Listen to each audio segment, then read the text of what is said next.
everybody. We're back with Dr. Bob Rothbard of Rancho Cucamonga Optometric Center, and I'm Julie John.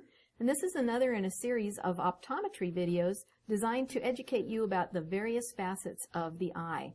And today we're going to talk about the eye exam process. What should I expect when I come in to get an eye exam? I really have never had one, to tell you the truth, or maybe I did when I was a kid, but I don't remember. So okay, first of all, have you fill out some information regarding your eye health and so forth. The obligatory paperwork. The obligatory paperwork, exactly. When everybody loves so much and just says, I filled this out last year, why do I have to do it again this year?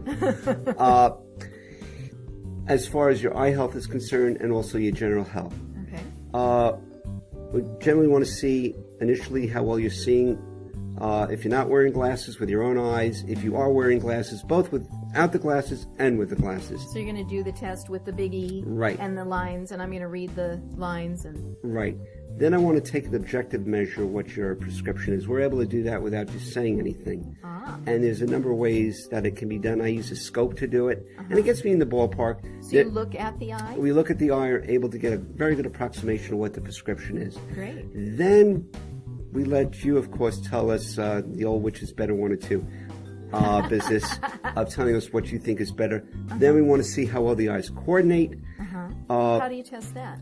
Well, basically, there's instrumentation within the office itself that shows you whether they're working whether together. The eyes are aligned and how well they're focusing. One thing that you told me that I was fascinated about was that the eyes work in concert, and so they work differently when you have one covered than when you're using both of them. A lot of time, one eye can affect the other eye's performance. That is just fascinating.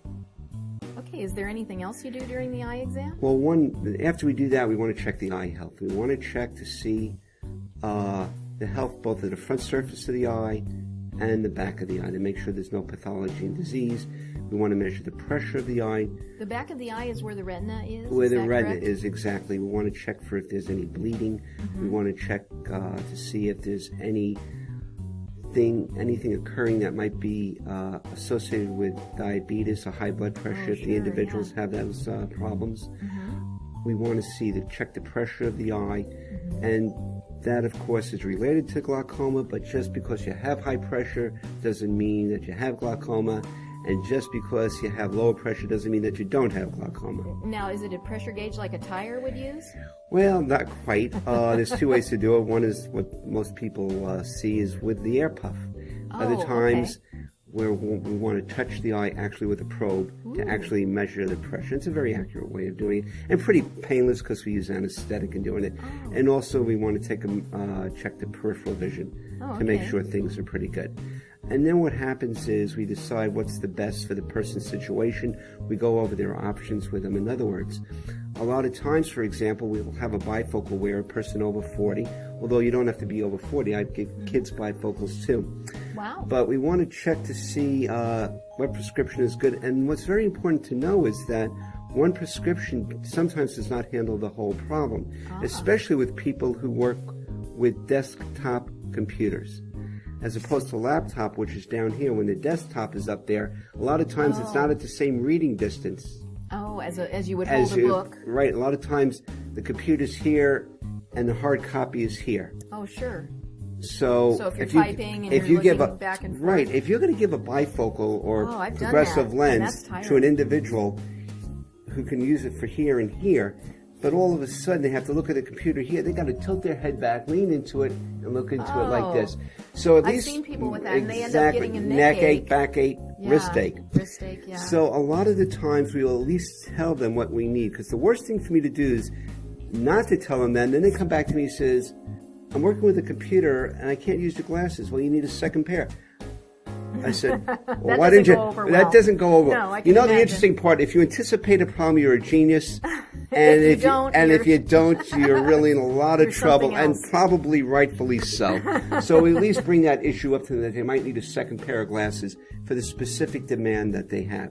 Then what we do is when we're done with all that, we explain it to them, and we have opticians within the office here that are able to fit the glasses. Now, you asked me one time, Do I deal with the actual fitting of the glasses? Yes. No. The one thing I might put my might put my 2 cents into whether the actual prescription can be actually housed.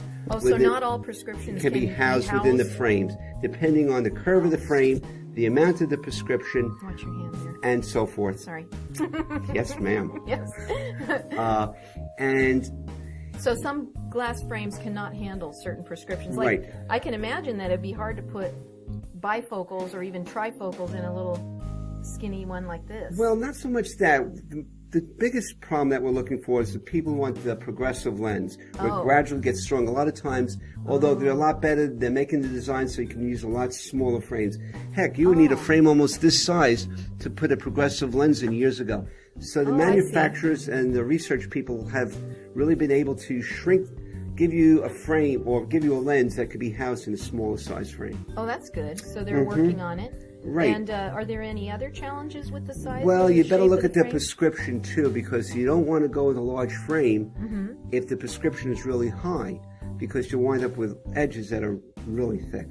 Oh. And again, that's been well improved because the materials that we're using now are a lot thinner. So the old Coke bottle look is a thing of the past? Well, not necessarily, degree? but it's a lot better than it used to be. That's good. So maybe now it's a water bottle. Right. No, I'm teasing. And after that, we have the opticians go over the styles with the patients and so forth, what best suits them with colors, style, shape, and so forth. Well, I think these are just befitting me. What do you think? Oh, well, a little bit large, Julie. A little bit large, A little bit large, but the librarian look. Absolute God. There you go. Well, thank you. And I have one more question. What about contact lenses? I'm curious. Do they still have the hard contacts? They do, but the old-fashioned hards that didn't breathe are really a thing of the past. I see. One of the problems with the old hard contacts when I was going to school and before was the fact they didn't breathe. Therefore, after a person took them out, his eyes were so clouded up from a lack of oxygen, they couldn't see out of their glasses. So your eyes actually have a permeable membrane that takes in oxygen? They need it. You bet. The cornea is very active. If you don't, you develop edema, just like anything else. The heart can take up water, and you know how much problem there is with that. Same thing with the eyes. Same thing with cornea. So soft contacts are more the norm now? More the norm for one reason. Basically, they're more comfortable. And also, when you think about it in sports, they don't get dislodged as easily as a hard lens would. Oh, okay. Because hard lenses are a lot smaller. Ah, well, we're learning all kinds of things here today. today. There's a lot there that I know that we're probably not going to be able to cover, but... That's okay. This is really good. We're just scratching the surface of your knowledge. I can tell you have a lot. Good. Thanks, Julie. Thank you, Bob.